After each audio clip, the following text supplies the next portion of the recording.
Hello, everyone, and welcome to this week's topic of the week. My name is Alec, and we have Joshua Cheatham on the line. Today, we're going to be talking about restoring faith in political institutions. And by restoring faith in political institutions, first of all, I want to define political institutions as any sort of institutions that deals with policy making, from international bodies to your local domestic policy making, whatever it is, from the federal government to the international community, whatever it is. And by restoring faith, we mean ensuring that people trust um, the government. And there's been one big thing is that the people just don't trust international institutions anymore. From one big talk is about the United Nations and their failure to prevent the war in Ukraine.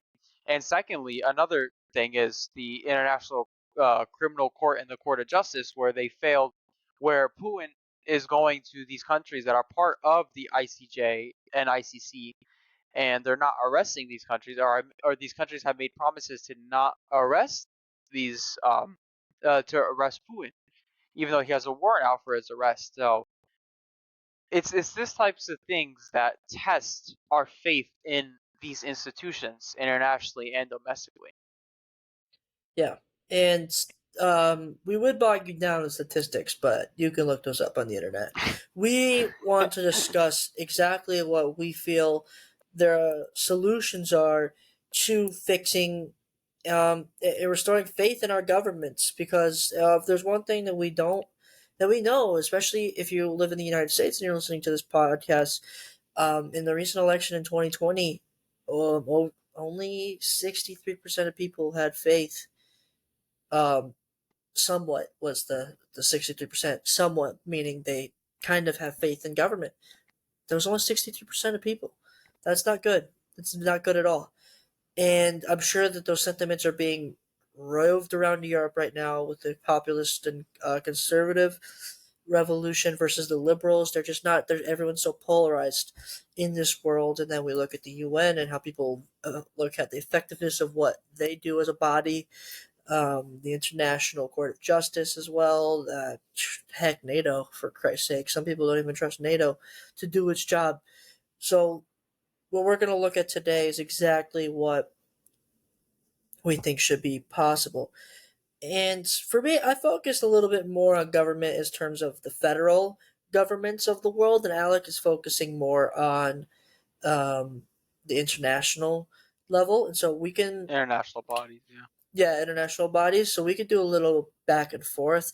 For me, I'm going to start with this one: is reducing candidates' dependency on funding, large funding. So this is for the government level. Now, this is something that happens in all governments. Lobbying is something that happens in all governments. Funding is something that happens in all federal systems. And it's no better place than the United States and Europe that you see large amounts of donations being given to candidates to help run their campaigns. That is one thing that I believe needs to be stopped. Not funding in general, but large amounts. Individuals can only give $5,000 in terms of federal law in the United States, but companies and corporations can give much, much more. So that is one thing that I agree that needs to be stopped. Yeah, funding is a big thing. And another thing I want to talk about domestically to add on to that is the way that politicians work in order to get reelected instead of focusing on policies, because they're focused on two things. Mm-hmm. One, getting donor money, which is basically, I'll give you this amount if you do this in office, to re-get their donor money for campaigns. And secondly is they're focused on themselves and their public image to get reelected again, versus focusing on their policy goals that they were so adamant on while they were running. And these are two things that may donations and things. I understand, like it happens. It's like it's a gray area where it's like it's not illegal, but it could be it's questionable. It's almost taking bribes. They're taking the money and they're being influenced by the money, and the decisions they make as a result of taking payment, but it's we need to do something about it. And I think the change will come when there's more kind of transparency on for everybody, where it's they see that these people these we're electing are being influenced by the public image part, and not because we want change.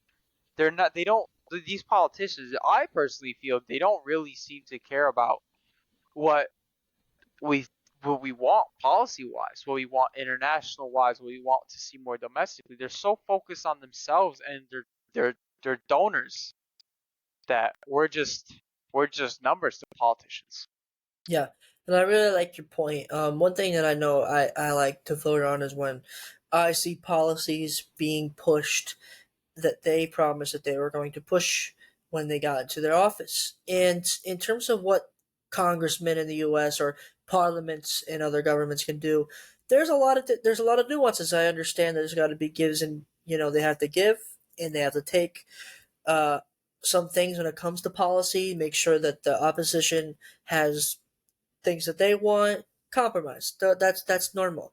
But when I see those issues being passed that they said that they were going to work on to pass, that makes me want to vote for them again. Not people who continuously campaign throughout their entire time in office. I mean, for congressmen, they have 2 years in office in the United States, and all they do is campaign. That's their goal, is to get reelected. So realistically, what does go? What happens? Nothing. And I also like the idea when you were talking about spending and how there should be more transparency. I think that every public company, and not private companies, every public company should disclose their political spending. And I full heartedly agree with that, because whether or not you spend on a Democrat or a Republican is not going to matter whether or not I go and buy whatever you have. I just want to know who's spending who to understand exactly where the money's going, because that keeps a transparency. Why candidates are running, where they're getting their money from, and if they're being bribed or if they're being, using those funds for other things like buying a luxury car, or a house. That I think those spending should be disclosed. And by disclosing it, you also see what the possibility for policy goals are. So let's say you are a business owner and you have, let's say, chips, right? Hypothetically, you have semiconductors, and you give a big donation for a campaign to um, a person running for office.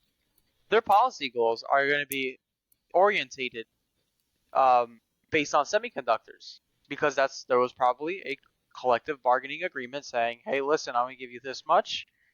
I heard you do something for semiconductors, and we believe that we want to help you campaign." So by knowing where the money is coming from and where it's going to, that can help us as voters pick and choose who we want to put. For example, if I'm a person that's concerned about the economy, I want to know which politician is taking in campaign money from companies who are support from tech companies, for example. So, Yeah. if that makes sense.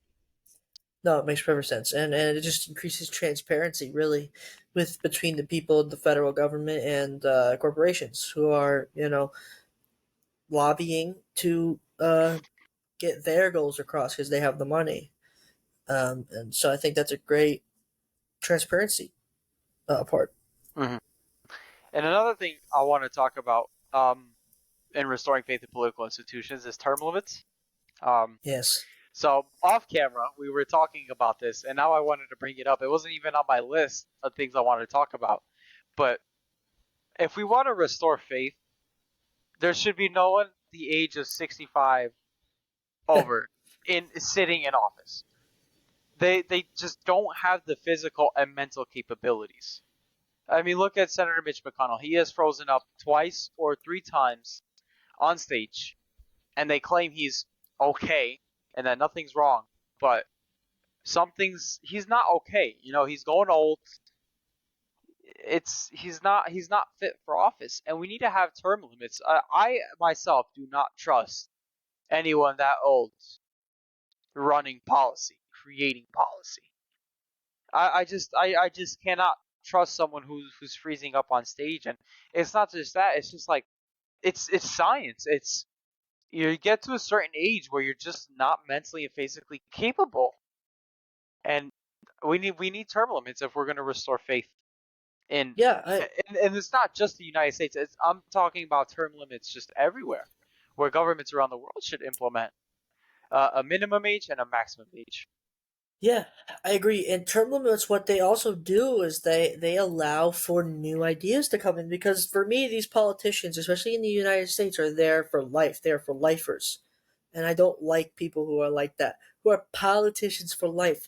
They have never worked another job. A lot of these politicians, especially who have been there for a long time in Congress, but especially senators, they haven't worked many other jobs that are in touch with the people. And if they have, they were lawyers. That's really it. And so term limits are important to also foster new ideas and get people out of office who have been there forever, which also can, stop corruption from being and stop coalitions of people who have been together for a long time and worked together for a long time from continuously forming, and stop policy from being pushed into the government. I mean, for example, right now the Republicans, McCarthy as the speaker in the United States, they are not going to push these spending bills through to help run the government. And there's a potential government shutdown, all for partisan reasons. And one of the biggest, and all the groups that are against it are politicians that have been there for decades and It, for many terms. and the party line thing has gotten so extreme that it's dividing the entirety of the United States. And with this division, if we can't trust ourselves and people who think the opposite of us, how are we going to trust the people to do the same thing but on the federal level? And it blows my mind that we're we're willing to risk a government shutdown, leave thousands unemployed, and not get anything passed simply because of party lines. Now I understand, politics, right? It's all politics, but there's a fine line between being extremely based on politics and your party than just saying, listen, you do this, but I want to pass this. It's like, I get it. Everyone wants something to do on the spending budget. And they all want to make sure that we're not overspending or we're not underspending, but there We have should a be a government to point. run. Yeah, we have a government to run anyways. We can't just be like, oh, there's too many dollar signs here. We need to get rid of this. It's like we need to do something first, and then we can go back to it. We can say they can go up to the Democrats and say, listen, we'll let you have it this time, but next time when we're doing this again, I want to put this, this, and this. Yeah. And one of the Give and take. things that I wrote in an article on our website about the government shutdown, um, that what it does is it'll basically just ruin our national security and our economy at very high levels. And this is exactly why people don't trust the US government. It's one of the reasons why people aren't trusting governments in Europe right now, because they are not passing legislation. The United Kingdom cannot get a single thing out of Parliament at the moment. There is nothing that Sunak has been able to go up to the public and be like, we signed this, that has been major policy that has shifted the United Kingdom back to where it is. The French government is not being able to pass anything on immigration because the parties are so divided that they cannot even solve that there are people here that need to be housed or put back to where they came from. They're just sitting there with no solutions. I don't agree that they should be thrown back to where they came from because they're coming from conflict areas. But the point is that there are no solutions being implemented because there are divided party lines within France, within the United Kingdom, within the United States. That is why people are losing their faith in government. And that is exactly why there needs to be term limits in terms of how long you can run. And I think this goes across all governments. I don't think you should be in the United Kingdom's parliament for 50 years. That's ridiculous. Oh, absolutely. And at the point, if you're in there for 50 years, you're in there for power. You're not. You've forgotten about the main reason you're there, and it's for the people. You Yeah. After 50 years, that's just not clear to you anymore. You just want to be in there, and you're only worried about staying in power. You don't care about influencing policy or whatever it is. There's Yeah. they completely forget their purpose. But I want to talk about something more international now, and Let's do it.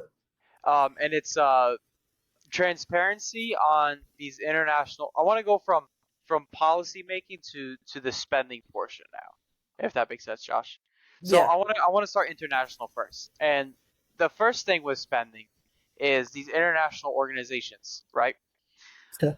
I want to go back to the the earthquakes in Haiti in 2010, where the international organizations involved, they had a 1.4 billion dollar budget for Haiti back in 2010 to rebuild that country. Do you know what happened with all that? Nothing.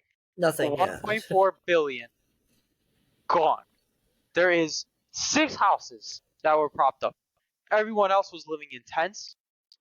Everyone that was a part of the rebuilding process, they were all eating out at these fancy restaurants. They had their SUVs, driving around, pretending they were doing something, set up a toilet here, set up some camps here. And then at night, they were like, all right, we did it. That's it. Let's go. Let's go get hammered at the best restaurant. That's like $50 steaks in Haiti. And the spending is a part, it's two things: transparency, accountability, three things: transparency, accountability, and budgeting spending. Where all this money is going to these international institutions where countries are giving up a portion of their money, right? They're giving out, they have their budgets for these orgs, and yet we still have issues like world hunger. We still have issues. It's like, where is this money going? And the money is going for these international orgs to pay off their debts. So if we donate money to the orgs, that is not going to the cause. That is going to them paying off their debts for keeping that org alive. And it's Which like, is utterly ridiculous. it's not our Utterly ridiculous. responsibility. It's not our No. responsibility. When I'm donating my money to an international cause, that better go to the person I'm giving the money to. And there's many different nuances that need to be, fixed there. One is oversight. There needs to be much more oversight of the UN. Holy Mother of Mary! Like, how much money do they spend? And it goes to nothing. Haiti is a great example. All the UN peacekeeping missions, how much have they actually done? It's that they've signed a couple of ceasefires. Whoop de doo. They resume at almost 80%, and this is the statistic. Almost 80% of UN peacekeeping missions, once the United Nations left, returns back to violence almost immediately. One case right now, Ethiopia. They left in 2010. The UN peacekeeping mission. There is still violence to this day against Eritrea. The Congo is another example. Kosovo is another example. Armenia is another example of continued conflict. There needs to be more oversight because our money that Where our is it countries are going? giving is being wasted. It's like, where's our money going? Where It's not even our money. It's these countries that have to pay they have to pay a certain amount based on their GDP, and it just doesn't add up. All this money we're giving to these orgs to do what they were designed for. Yeah. but they're not. Look at Russia, Ukraine. Where is the UN Charter being protected here? Where is that enforcement body? There is no enforcement body. It's a United Nations Charter. That itself has so much weight, but we're throwing it around like it's nothing. Like it's just a piece of paper with words on it. The Russians basically just said, you know what, rip it in half. UN Charter doesn't exist in our worlds. It has no What? weight whatsoever. Yeah. And it's like we need to better these institutions with, like you said, more oversight. And who would be on the oversight? Put the public in there. Forget the governments. There has been no public like involvement, volunteer people who can not even volunteer, but there should be paid positions and volunteer positions for people to be involved to check. There is no checks and balance system in the UN system.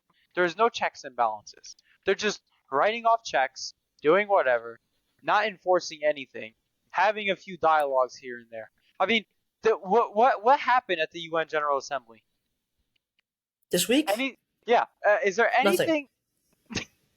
That's nothing happened exactly what I'll say. This is the 78th General Assembly in history since it was founded in 1945, and we still have the same issues going on in the world that we did in 1945. And in some cases, in terms of the violence today that's going on, in terms of war, is worse than what it was 45 years ago. 75 when it was founded in 1945, after a world war.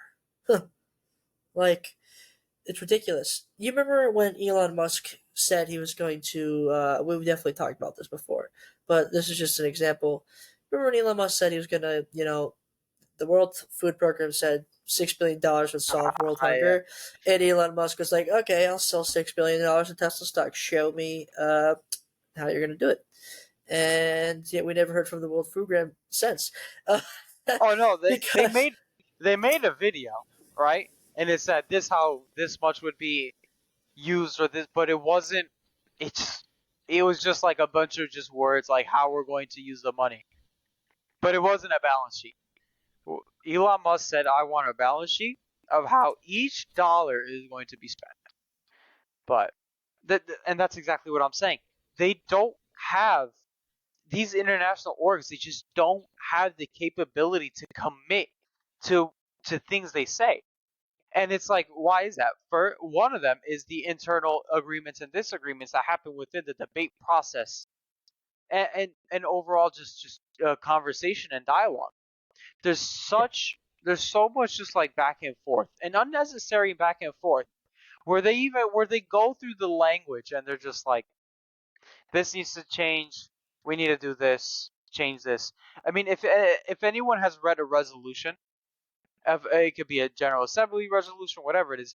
They're so vague because they're afraid that the more specific they get with these international resolutions, it might be like binding or it might be too suggestive. And it's like, this is an international, exactly. It is an international dialogue and conversation.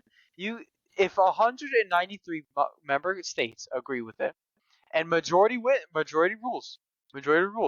If the majority agree with the language of a bill, that it could be as specific as like hypothetically 500 million goes into the investments of semiconductors in X country, and if it's that like to the point and the majority agree, who cares? It is an international body to allow them to vote. All countries have the same weight when they vote. It's not like the U.S. has a bigger weight than a country in Africa. Each have one vote, and it's equal. Let that policy be as suggestive and as like direct as possible. We don't need such. It's all fluff. You just read it, and it's like, we're going to do this because in the past this happened, and it's like, okay, how are you going to do it? Oh no. Yeah. It's fascinating too, because the one thing that about the UN in general, if you don't know anything about the UN, there is the diplomatic side of the UN, which is like General Assembly, Security Council, but then there's the Secretariat, and the Secretariat basically run the UN. They are UN They work for the UN. They don't work for their government back home. They work for the United Nations. And in many cases, the Secretariat are the ones that are pushing policy. And we will try to have someone on this podcast later. His name's Dr. Stover. He worked in the UN to discuss UN reform in an episode later on down the line. But the United Nations has a secretariat that basically pushes and writes the policy, runs those organizations like UNESCO, like the United Nations Environmental Assembly, like even the General Assembly in cases. Why aren't they able to push for the things that they work for? Why doesn't the United Nations Environmental Assembly people have their body fund organizations, local organizations that work in countries that have problems like, let's say, plastic cleanup on the oceans? Why don't they fund them to help clean the oceans? Why doesn't that happen? But the diplomats are the ones that are carrying those out.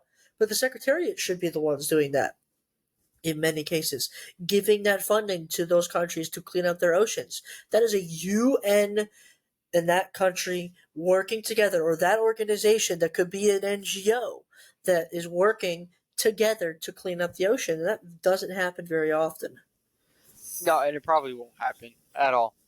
No. The private sector does a better job in investments and cleanup efforts than the United Nations does. So I highly believe that. And this goes to my next point, right? What if we have more private sector engagement in the United Nations, where we have private sectors be able to lobby international kind of orgs and try to get their voice heard instead of these member states that, yes, they're doing their best to promote dialogue, these member states, but we need more private sector involvement in these international orgs as well, because it allows for on the ground kind of, here's what's happening. Yeah, here's my perspective, and here's the people's perspective, and we're only going to get that through the private sector.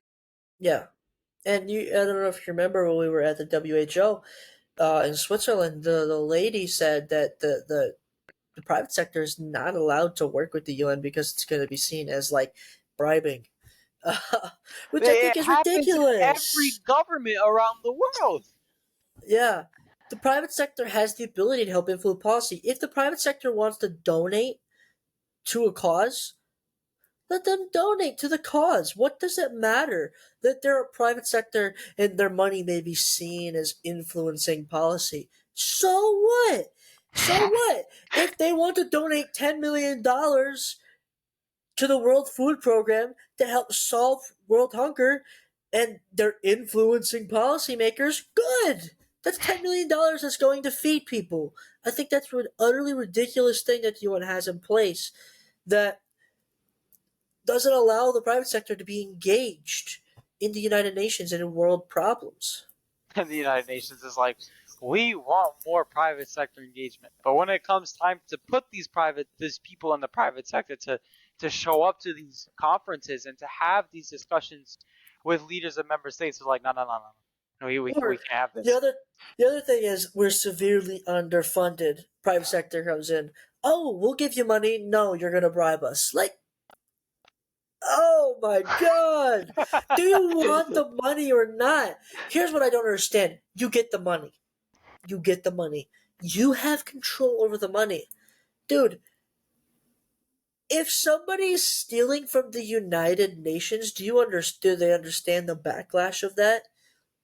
Look what's happening with this guy in the senator from New Jersey, Mendez. I forget his name. He just got caught on bribing charges. We're gonna crucify this man. This man is never going to have a career for the rest of his life. Probably gonna go to jail. Imagine that at the UN level. Oh my god. He will never be able to set foot in any country. Mm-hmm. That'll be horrible. And the private sector brings more than money. It's ideas. If you're a technology company, if you're a pharmaceutical, if you're whatever your work is sharing data that they have, like exactly. And the good thing about the private sector is they're not bound by geopolitics. So two countries can be they could be at war with each other, but the private sectors aren't. They don't So now care. you have no, they care about sharing, they care about money, and they care about ideas, and they care about expanding their business. Yep. And no better way to exchange that idea, because they can't do it directly country to country, because their country is facing some sort of dispute, war, whatever it is, some sort of dispute. We'll say we'll not use the term war, but those businesses can still meet and find ways to do things privately, as the Yeah. private sector would. And And countries and businesses in Russia, they're still doing business, bypassing sanctions. yeah, So there needs to be regulations on this. We have no doubt about that. There needs to be regulations on private sector involvement everywhere around the world. of course, That's an agreement. But private sector also needs to be involved. That like not just at the domestic and national levels in terms of UN member states. It needs to be involved directly within the United Nations.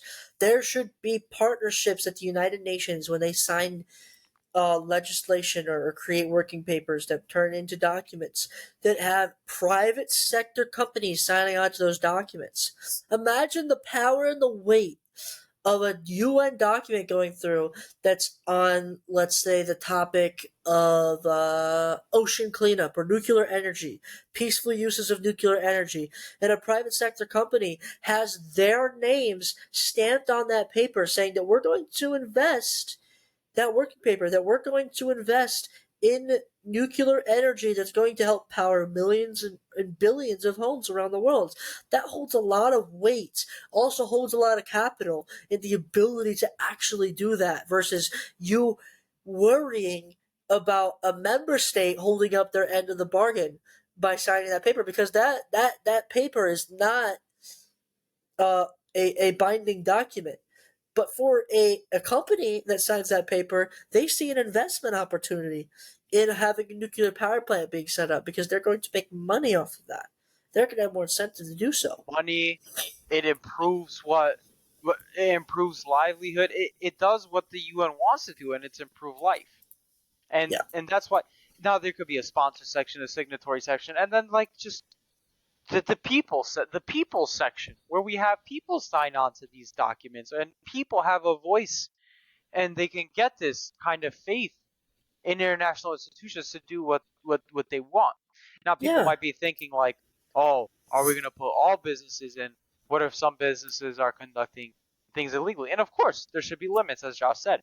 Like for example, if there's a business in the private realm that is funding wars, that is causing international issues, or is going to be causing, if they're weapons, a low key weapons dealer, yeah, of course there should be limits. But if it's a Yeah. business that truly wants to just invest their money globally, and they want to be a part of the international stage, then let them be. Let them invest how they want, and it reduces the burden of the UN that can't do their job. If yeah, they're like, we want to invest in green tech, and they're like, when it comes time to get to try to find that green tech, they can't do it because they're spending the way they spend money is ridiculous. So if you let the private sector do it, then Yeah. we would get their goals. They would get their goals done, and we would see better progress at the SDGs.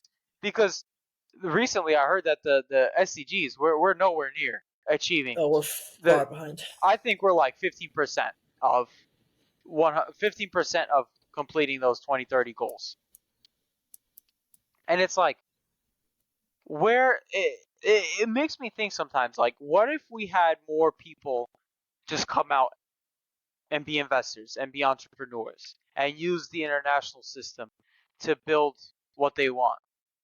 Yeah. We don't have that access. No. And we need to allow, there needs to go back to a little point, there needs to be the strong rules. I think that for if you are a private company and you want to join the UN, you could join the UN, but your rules are if you fund anything illegal, weapons, arms, illegal arms trading, the that's currently going on within Ukraine, you fund the Russians, you do anything illegal as a private sector company Done. and you're Sanctioned. caught, you're out. You're gone. You're kicked out from the UN. But if you consistently stay good, you can join the UN and help fund great causes. This can add to their budget. Imagine if you had hundreds of thousands of private sector massive companies like Apple and IBM and P&G donating to the United Nations $10 billion budget. I mean, it could increase to like 30, 40, $50 billion. What the UN could do with $50 billion in the hands of private sector and countries and governments, member states, could leaps and bounds above what the UN could do right now with their $10 billion budget. Let the public sector delegate tasks. Let the private sector do them. That's bottom line. That's how it just should be. Absolutely. Because the public sector is trying to delegate and do, but their doing part sucks. Let the people do. Their You money just- part sucks too. Yeah, their money. Yeah, it's It terrible. sucks in general. Period. Yeah. That's it. Period. They should never be accountants. The public sector should never be their own accountant, ever. No. Then that's why there needs to be private oversight. That's just bottom line. Yeah. And the last thing I want to talk about, we are over a little bit, but the last thing I want to talk about is true youth involvement. I hate it. Great one. I hate it so much that these international, and it's not even international, it's domestic. It's domestic problems and it's international problems. The youth can never be involved. There is no direct path to. I can't just walk in to the U.S. Capitol right now and just talk to someone and say, "Here is how I truly feel." I got to make a phone call to an office that doesn't care who I am. I'm going to leave a message for a rep or a senator that someone else is going to read. I just want to be able to just go in and say what I want to say for policy. Yes, there's these things. Yes, you can go to a public hearing, but it's like, do they truly care? They don't care what you think about in a public hearing most of the time. Sometimes they will, No, they don't. sometimes they don't. Unless you pay a lobbying firm that'll put you on a bill or get you what you want out of a bill. But those public hearings barely, I would say barely, influence a policy change. And Yeah. it's like, I want to be able to like go into the Senate, the House, wherever it is, and just talk to them. Or just be able to not even just go directly, but sign up somewhere to go in there. Yeah. Sign up to go into the UN, New York, and say, here's what I think about the economy. Yes, there should be certain qualifications. I'm not saying anyone should just go in because, there's good ideas and there's bad ideas. But let's say you're a student. You're about to finish your graduate degree. You have experience. You have a bunch of experience internationally. You have experience domestically. I think you're well qualified to talk about some of these issues. Yeah. And one of the biggest things politicians are failing to use is social media. A lot of people look at social media as like bad for politicians to have an influence on, mostly because Trump and his Twitter, I'm going to use the word thing, was very, in terms of, it was divisive, let's put it there, in some cases. But besides that blip, in terms of social media outreach, besides the president and the White House, the Speaker of the House, the Vice President, and some high-level congressmen and senators, I've got no clue where to find anyone else on Instagram. And in fact, some of them might not even have social media and are very bad at outreach. There needs to be social media programs that are going out and reaching out to the youth, not just posting. Posting is different from reaching out to the youth. Surveys on their stories, polls on their stories, sending out emails to surveys, calling people. What happened to that? Why aren't we reaching out to constituents anymore? They have to come to the office. They have to call the office. Most people don't even know how to get the office's number. So, like, there needs to be definitely more engagement for the youth in terms of what they're seeing. A poll on a story has very, very high rates of answering. If you look at social influencers and companies, when they put polls on their Instagram stories or their TikToks, they get significant results. Yep. Oh yeah. It's I don't know. It's going to be something where the youth have to just find their way or force the way in to try to Yep. voice their opinions. But And it's sad because we're the future needs to be more involved in our politics, and we're struggling to get youth engagement in politics. With not just within the United States, but within the world. I mean, there's very few people who know what the UN actually does, and right. I really believe that that's sad because even though we have been kind of trash talking the UN still does a lot of good for a lot of people. At least it tries. Yeah, at least it tries. Yes. It's good at finding the problem. It's not good at solving the problem.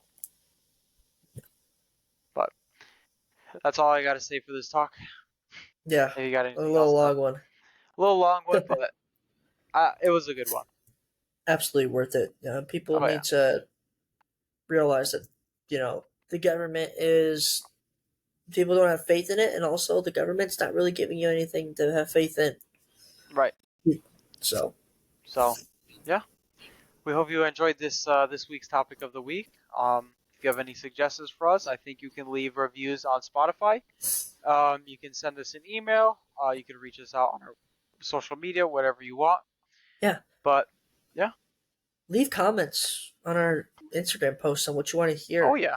about what's going on in the world. That's Leave comments what on we'll YouTube do as it. well.